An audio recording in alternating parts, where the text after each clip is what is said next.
இறை இயேசுவில் பிரியமானவர்களே,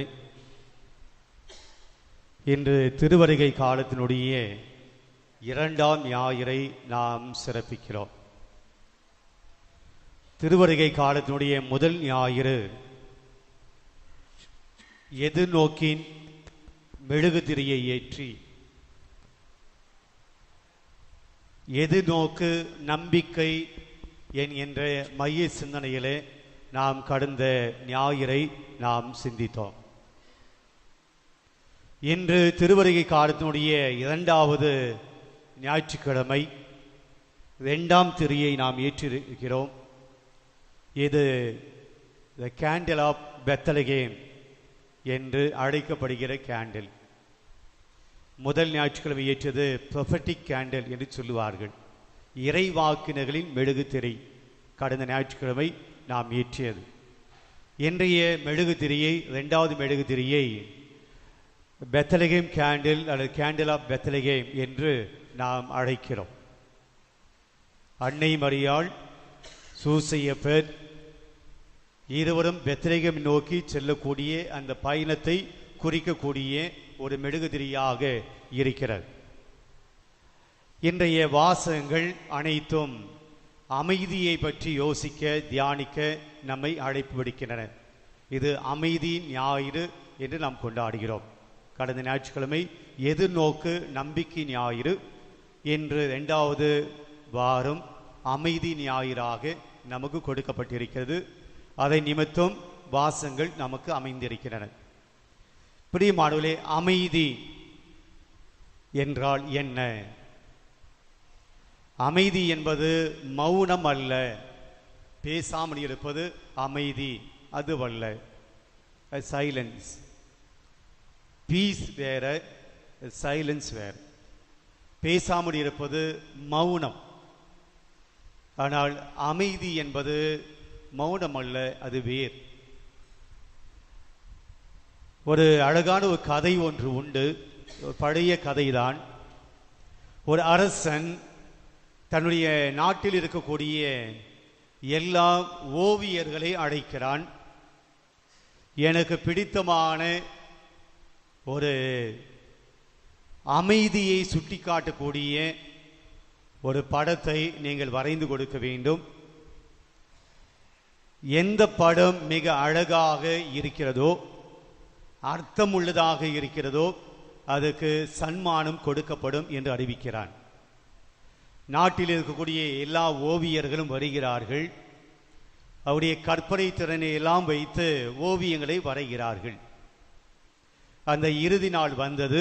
அனைத்து ஓவியர்களும் அவருடைய படங்களை அரண்மனைக்கு கொண்டு வந்தார்கள். இந்த படங்களில் மிக சிறந்த 2 படங்களை தேர்ந்தெடுக்க 5 நடுவர்களை அவர் நியமிக்கிறார் அரசன். இந்த 5 நடுவர்கள் இந்த எல்லா படங்களையும் பார்க்கிறார்கள். அதில் 2 படங்களை தேர்ந்தெடுக்கிறார்கள். அதை அரசன் முன் கொண்டு வருகிறார்கள்.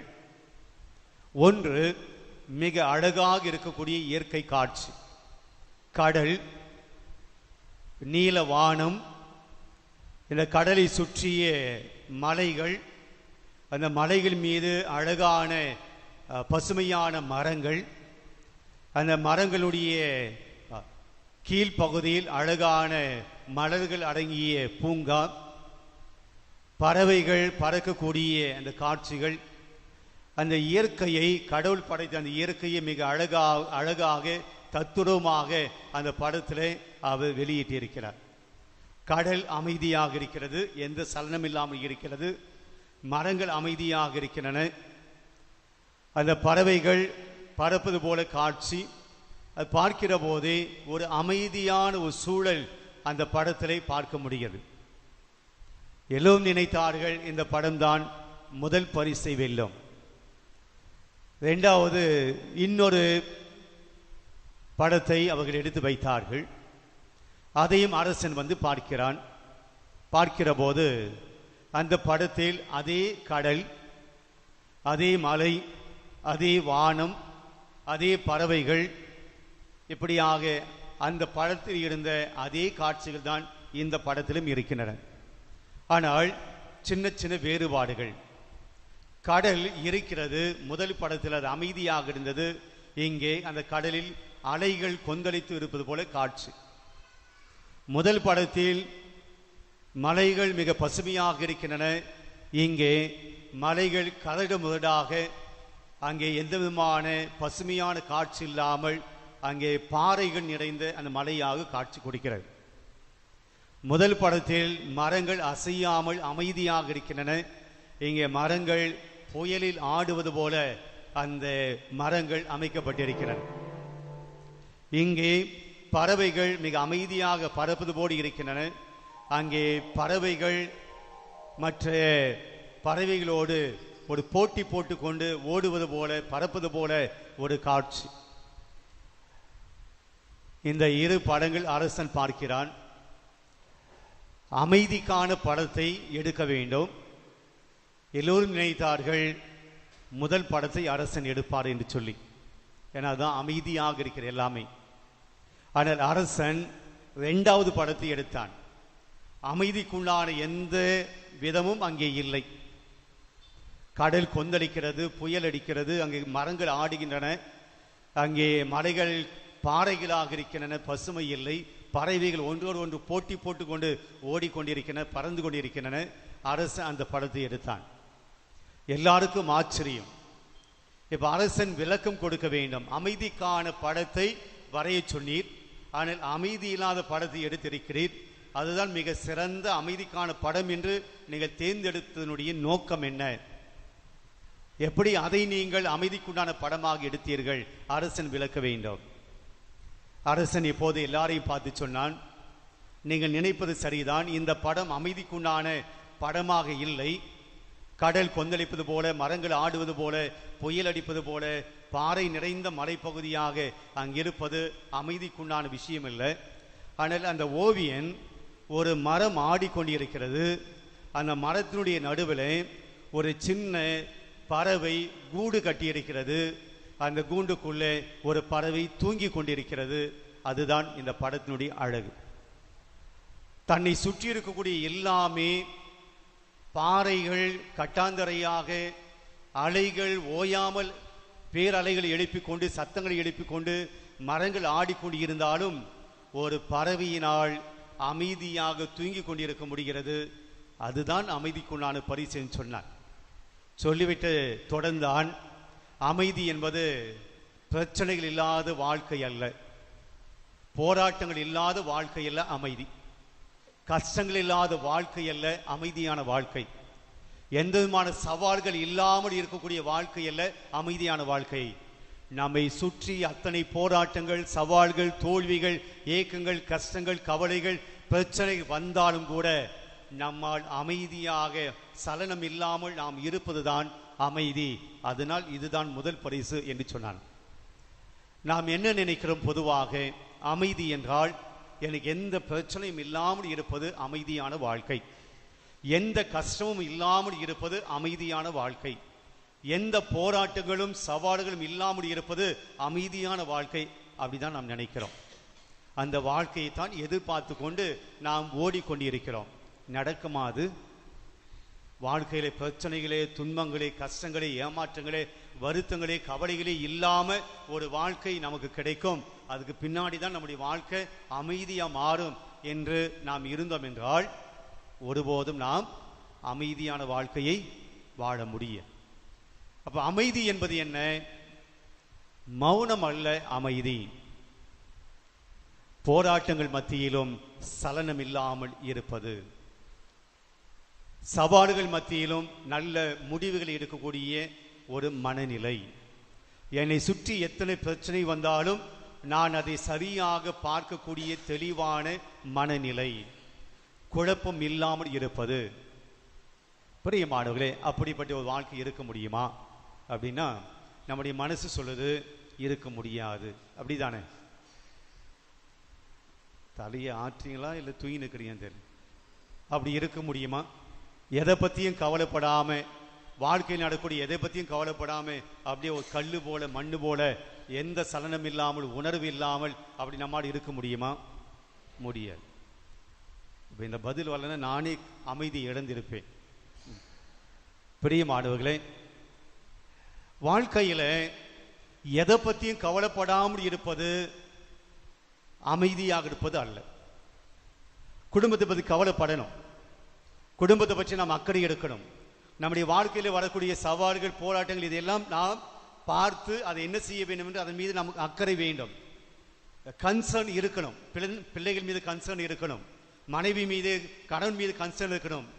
இந்த பிரச்சனை வந்திருக்கு, இதை எப்படி நம்ம சால்வ் பண்ண போறோம் என்கின்ற அந்த விழிப்புணர்வு இருக்கணும். பிரச்சனைகளை பார்க்காமல் கண்ணை மூடிக்கொண்டு ஓடுவது அமைதி இல்லை. எதை பத்தி கவலைப்பட மாட்டேன், பிள்ளைகள் படிக்கல, கவலை இல்லை, நான் அமைதியா இருப்பேன். வீட்டில் கஷ்டங்கள், பரவாயில்ல, நான் அமைதியா இருப்பேன். பிள்ளை மனைவி நோக்கோடு இருக்கிறாள், உடம்பு சரியில்லை, நான் அமைதியா இருப்பேன், கவலைப்பட மாட்டேன்.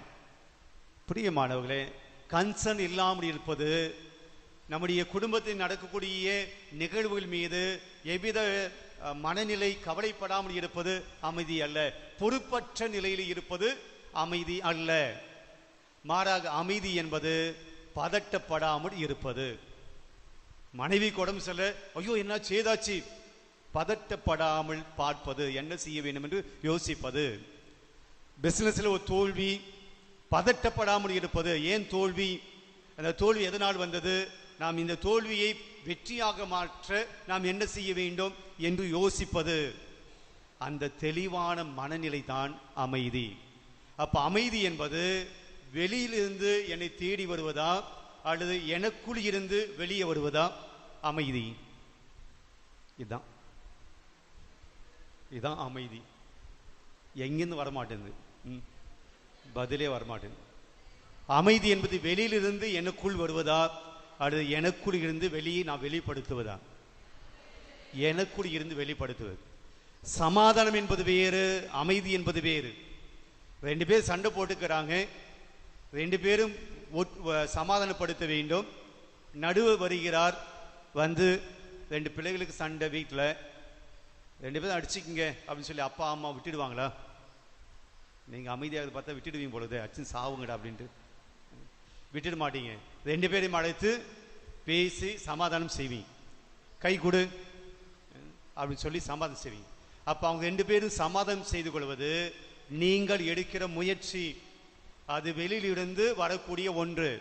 ரெண்டு பேரும் கையை கொடுத்துக்கிறாங்க, கட்டி பிடிச்சிங்க, கட்டி பிடிக்கிறாங்க, அது ரெண்டு பேரும் முத்தம் கொடுத்துங்க, ஓகே பிள்ளைகள். ஆனால் மனசுக்குள்ள அம்மா கை கொடுக்க சொன்னாங்க, அப்பா கை கொடுக்க சொன்னாங்க, முத்தம் கொடுக்க சொன்னாங்க, நாங்கள் செஞ்சிட்டோம், சமாதானம் பண்ணிக்கிட்டோம், நடந்துச்சு. ஆனால் மனசுக்குள்ள தங்கச்சியை பற்றி அந்த பகை உணர்வு இருக்கும். அப்போ சமாதானம் என்பது மேலோட்டமாக இருக்கிறது. அந்த சமாதானத்தையும் கடந்து நம்முடைய மனசுக்குள்ள மன்னிச்சிட்டேன், இனிமே நீ என்னுடைய சகோதரி, நான் உன்னுடைய சகோதரி, உன் மேலே எனக்கு எந்த வருத்தம் இல்லை, உன் மேலே எனக்கு எந்த கோபம் இல்லை என்று இங்கிருந்து வெளியே வருவதுதான் அமைதி. அப்ப இங்கு குணமாக வேண்டும், இங்க இருக்கக்கூடிய காயம் மறைய வேண்டும். அப்ப இங்க அமைதி. வெளியே கை குலுக்கிக் கொள்வது, அணைத்துக் கொள்வது, கையை பிடித்து முத்தம் கொடுப்பதெல்லாம் சமாதானத்தினுடைய அடையாளங்கள். அமைதி இருந்தால் சமாதானம் வெளியே வரும். ஆக இன்றைய வாசகங்கள் அமைதியோடு வாழ நாம் என்ன செய்ய வேண்டும் என்பதை நமக்கு சுட்டி காட்டுகின்றன. நான் மீண்டும் சொல்கிறேன், அமைதியாக வாழ என்பது மௌனமாக வாழ, சைலண்டா இருக்க, யாரு கூட பேசாம பட்டும் படாம இருக்க, அந்த அமைதி அல்ல. மனதுக்குள்ளே நிறைவான ஒரு வாழ்க்கையை நான் வாழ, ஒரு அமைதியான ஒரு வாழ்க்கை வாழ, படபடப்பு இல்லாத ஒரு வாழ்க்கை வாழ, டென்ஷன் இல்லாத ஒரு வாழ்க்கை வாழ இன்றைய வாசகங்கள் நமக்கு அழைப்பு விடுக்கின்றன, நமக்கு அறிவுரை வழங்குகின்றன. முதல் வாசகத்துக்கு செல்வோம். எசையா புத்தகத்திலிருந்து நாம் வாசித்திருக்கிறோம். ஒரு நீளமான ஒரு வாசகத்தை நாம் வாசித்தோம். அதிகாரம் 11 1 முதல் 10 முடிய இறை வார்த்தைகளை நாம் வாசித்திருக்கிறோம். ஈசா என்கின்ற அடிமரத்திலிருந்து தளி தோன்றும், அதெல்லாம் விட்டுடுவோம், நேரம் கருதி நான் அதை விட்டு விடுகிறேன். அந்த வாசகத்துடைய பின்னணியை எசையா இறைவாக்கினர் மெஸ்ஸையா வருகிறதை முன்கூட்டியே சொல்றார். இயேசுனுடைய வருகையை முன்கூட்டியே சொன்னவர் எசையா இறைவாக்கினர். அதனால தான் அவருடைய வாசகங்களை போன ஞாயிற்றுக்கிழமை முதல் வாசகமாக படித்தோம். இன்றைக்கும் நாம் முதல் வாசகமாக படிக்கிறோம். கிறிஸ்துமஸ் அன்னைக்கும் இவருடைய வாசகத்தை தான் நாம் முதல் வாசகமாக படிப்போம். மெஸ்ஸியா இறைவாக்கினர் வருவார், அவரை முன்குறித்து சொன்னவர் எசையா இறைவாக்கினர். அதனால இன்றைக்கு எசேயா இறைவாக்கினர் ஈசாயின் அடிமரத்திலிருந்து தளிர் ஒன்று தோன்றும். ஈசா யாரு? ஈசா என்பவர் தாவீது. இயேசு எந்த மரபிலே தோன்றினார்? யாருடைய வழிமரபில் தோன்றினார்? இயேசு தாவீதின் வழிமரபில் தோன்றினார். அப்போ தாவீதுடைய தகப்பன் ஈசாய், ஈசாயினுடைய அடிமரத்திலிருந்து தளிர் ஒன்று தோன்றும் அப்படின்னு சொல்லி மெசியாவுடைய வருகை எங்கிருந்து வரும் என்பதை அவர் கோடிட்டு காட்டுகிறார். தாவீது மரபிலே தான் இயேசு பிறப்பார், அதை கோடிட்டு காட்டுகிறார். அப்போ அந்த இயேசு வருகிற போது அவர் எப்படிப்பட்டவராக இருப்பார்? இன்றைக்கு நமக்கு கொடுக்கப்பட்டிருக்கிறது, அவர் மீது ஆவி தங்கும், தூய ஆவி அவர் மீது தங்கும். இதுதான் லூக்கா நற்செய்தியிலே ஆண்டவர் இயேசு அந்த தொழுகை கூடத்திலே அந்த ஓலை எடுத்து படிக்கிற போது, அந்த மறைநூலை எடுத்து படிக்கிற போது இயேசுன்னு சொல்கிறார், ஆண்டவருடைய ஆவி என்மேல் உள்ளது. இயேசு சொல்றார். அதை முன்கூட்டியே எசேயா இறைவாக்கினர் சொல்கிறார், ஆண்டவருடைய ஆவி அவர் மீது தங்கும், ஞானம், மெய்யுணர்வு, அறிவு திறன், ஆற்றல், நுண்மதி, ஆண்டவர் மீது பயம், இதெல்லாம் இயேசுவிடம் இருக்கும். மெசியா அப்படிப்பட்டவராக இருப்பார் அப்படின்னு சொல்லிட்டு, இயேசு ஆட்சி செய்யக்கூடிய காலத்துல அந்த நகர், அந்த நாடு எப்படி இருக்கும் என்பதை இன்னைக்கு ரொம்ப உருவகப்படுத்தி சொல்லி இருக்கிறாங்க. முதல் வாசகத்துல என்ன சொன்னாங்க? இப்படியாக சொல்லப்படுகிறது, செம்மறி ஆடும் ஓனாயும் ஒன்றோடு ஒன்று படுத்திருக்கும். எங்கே நடக்குமா அது? ஓனாய் செம்மறி ஆடோடு ஒன்றாக இருக்கும், கூடி வாழும். கணவன் மனைவி ஒன்னா இருக்க முடியல, சண்டை போட்டுக்கிறோம் நாங்க. ஆனா அது ஒன்னா இருக்கான், ஆடும் ஓனாயும் ஒன்னா இருக்கு. அடுத்து ஆட்டுக்கிடாயும் சிங்கமும் ஒன்னா இருக்குமா, ஆடும் சிங்கமும். மிக அழகாக கப்பன் பாரு, எஸ்ஐ மிக அழகாக சொல்றார். ஆடு, செம்மறியாடு, ஓனாய் ரெண்டு பேருமே எதிரிகள். எதிரி என்றதை விட ஒன்று இன்னொன்னை தாக்கக்கூடிய விலங்கு. ஆட்டுக்கிடாய், சிங்கம், நிச்சயமாக சிங்கம் ஆட்டை சாகடிக்கும். மூன்றாவது, கன்றுக்குட்டியும் காளையும் சிறுத்தை புலியோடு இருக்குமா. சிறுத்தை புலி அதுவும் காட்டு விலங்கு, அது கன்றுக்குட்டியும் காளையும் சிறுத்தை புலியோடு இருக்கும். நான்காவது, பசுவும் கரடியும் ஒன்னா இருக்குமா. ஐந்தாவது, சிங்கம் வைக்கோல் சாப்பிடும். இன்னைக்கு பசுவுக்கே வைக்கோல் இல்லை, அது வேற விஷயம். சிங்கம் வைக்கோல் சாப்பிடும். சிங்கம் என்னைக்கா வெஜ்ஜு சாப்பிடுமா? எப்பவுமே நான் பியூர் வெஜ் தான், பியூர் நான்வெஜ் தான் சிங்கம். எப்பவுமே விலங்குகளை அடித்து சாப்பிடும், தாவரத்தை சாப்பிடாது சிங்கம். அடுத்து, கை குழந்தை, பால் குடிக்கும் குழந்தை எங்க போய் விளையாடும்? விரியன் பாம்பு குட்டிகள். இப்ப இவங்க சின்ன ஒரு பாம்பு எங்க உள்ள வந்துச்சுன்னு வச்சிங்களேன், எப்படி இருக்கும்? அது பாட்டு போட்டமே அப்படி விட்டுடுவீங்களா? பிரசங்கமாவது பூசையாவது எலும்படா ஓடலாம் அப்படின்னு. ஆனால் பால் குடிக்கும் குழந்தை எங்கே கை விட்டு விளையாடுமாம்? விரியன் பாம்பு. இருக்கிறதுல மிக மோசமான பாம்பு எது? விரியன் பாம்பு. நல்ல பாம்பு கூட கிடையாது, விரியன் பாம்பு. அதுதான் மிக மோசமான பாம்பு.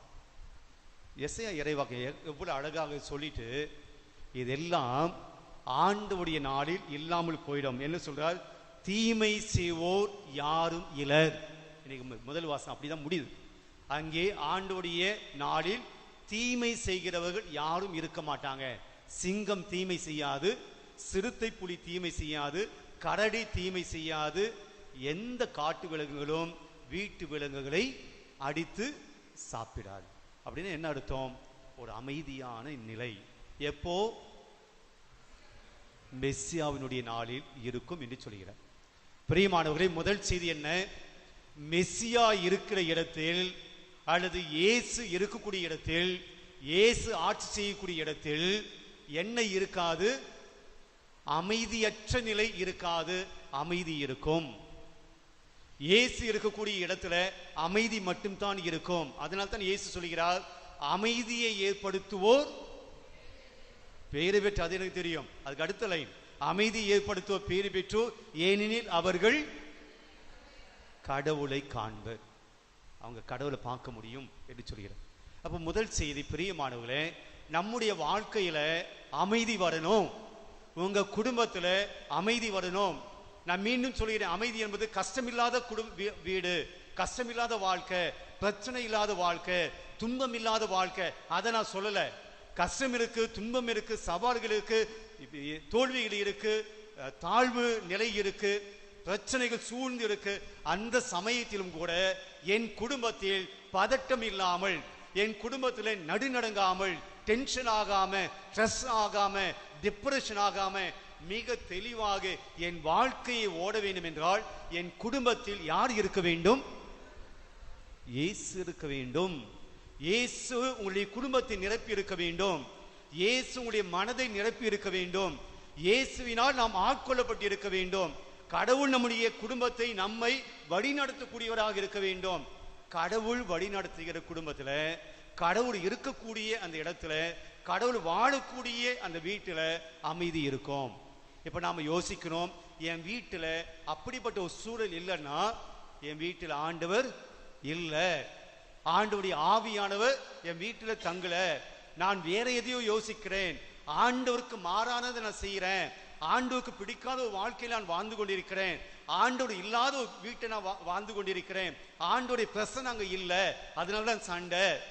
அங்கே காட்டு விலங்குகள் வீட்டு விலங்குகளை அடிச்சு சாப்பிடுது, கணவன் மனைவியை அடிக்கிறான், பிள்ளைகள் பிள்ளைகளை அடித்துக் கொள்கிறார்கள், பெற்றோர்கள் பிள்ளைகளை அடிக்கிறார்கள், அங்கே ஒருவரை தாக்கி கொண்டிருக்கிறார்கள். அடிக்கலன்னு கூட பரவாயில்ல, இன்றைக்கு ஒருவரை காயப்படுத்திக் கொண்டிருக்கிறோம், அவமானப்படுத்திக் கொண்டிருக்கிறோம், வீட்டுக்குள்ளேயே நம்முடைய பிரச்சனைகளை சண்டைகளை போட்டுக் கொண்டிருக்கிறோம், ஒருவரை ஜெயிக்க பார்க்கிறோம். நீயா நானா, கணவன் மனைவி நீயா நானா, பெரிய பையனை சின்ன பையனா, பெரிய பொண்ணு சின்ன பொண்ணு நீயா நானா போட்டி போட்டுக் கொண்டிருக்கிறோம். ஏன்னா அங்க மனசுக்குள்ள அமைதி இல்லை, வீட்டுக்குள்ள அமைதி கிடையாது. ஏன்னா மனசுக்குள்ளேயும் வீட்டுக்குள்ளேயும் கடவுள் இல்லை, கடவுளுடைய பிரசன்னம் இல்லை. ஆக ஆண்டவர் இருக்கக்கூடிய இடத்துல என்ன இருக்கும்? அமைதி இருக்கும். அமைதி இல்லாத இடத்துல ஆண்டவர் இல்லை. அதனால் தான் கிறிஸ்துமஸ் விழா கடவுள் நம்மோடு இம்மானுவேலுக்கு வருகிறார், இம்மானுவேல் நம்மோடு தங்கு வருகிறார், அவர் நமக்கு என்ன கொடுப்பாராம்? அமைதி கொடுப்பார் என்று எஸ்ஏ இறைவாக்கில் சொல்றார். ப்ரிப்பேர் பண்ணிக்கிங்க, ஆண்டோடைய வருகை வரும்போது உங்க குடும்பத்தில் அமைதி இருக்கணும். அதனால் தான் இயேசு பிறந்த போது இடையர்களுக்கு வானத்தில் சொன்ன செய்தி என்ன? உன்னதத்திலே கடவுளுக்கு மாட்சி உண்டாவதாக, உலகில் நல் மனதோருக்கு, பெரிய வீடு உள்ளோருக்கு, பெரிய கிறிஸ்துமஸ் வைத்தோருக்கு, பெரிய குடில் வைத்தோருக்கு, பெரிய ஸ்டார் கட்டணங்களுக்கு, பெரிய நல்ல புது துணி, காஸ்ட்லியான புது துணி வாங்குவதற்கு அமைதி உண்டாக இல்லை. இயேசுடைய பிறப்பு அப்படி கிடையாது. அதெல்லாம் செஞ்சவங்களுக்கு அமைதி வராது. உள்ளத்துல அமைதி நல் மனதோருக்கு அமைதி உரித்தாகும். உங்க மனசு நல்லா இருந்தா இயேசு கொண்டு வரக்கூடிய அமைதி கிடைக்கும் அப்படின்ட்டு எஸ்ஏ இறைவாக்கின்னு சொல்லுகிறார். இப்போ நான் அமைதியான வாழ்க்கை, கடவுள் தரக்கூடிய அமைதியை நாம் பெற்றுக்கொண்டோம் என்றால் நம்முடைய வாழ்க்கையில நடக்கக்கூடிய நிறைய ஆசீர்வாதங்கள்ல ஒரு ஆசீர்வாதம், கடவுள் தரக்கூடிய அந்த அமைதி நம்ம மனசுலையும் நம்ம குடும்பத்தில் இருந்துச்சுன்னா நமக்கு கிடைக்கக்கூடிய நிறைய ஆசீர்வாதம் இருக்கு. அதுல ஒரு ஆசீர்வாதத்தை இன்னைக்கு 2வது வாசகம் சொல்லுது. என்ன ஆசீர்வாதம் என்றால், நாம் வாசிக்கிறோம்,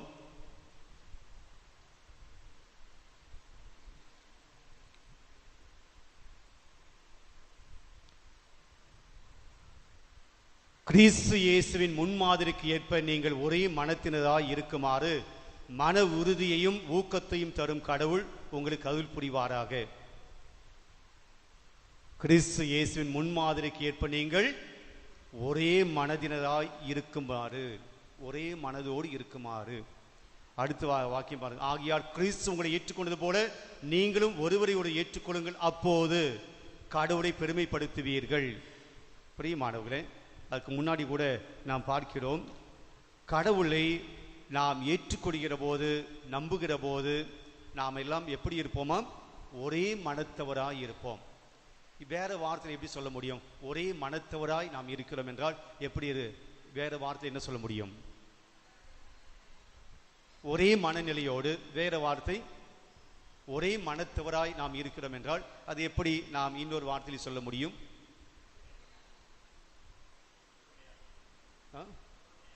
ஒற்றுமையாக, யூனிட்டி, ஒன்னா இருப்போம். என்னுடைய மனசுல வேற, உங்களுடைய மனசுல வேற, நாம் எப்படி ஒன்னா இருக்க முடியும்? ஒரே மனத்தவரா நாம் இருப்போமா?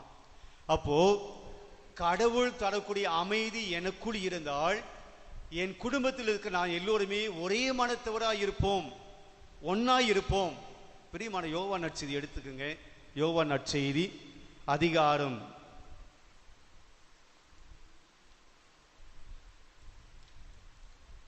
17 இறை வார்த்தை 11 வாசிப்போம். அதிகாரம் 11 17 இறை வார்த்தை 11.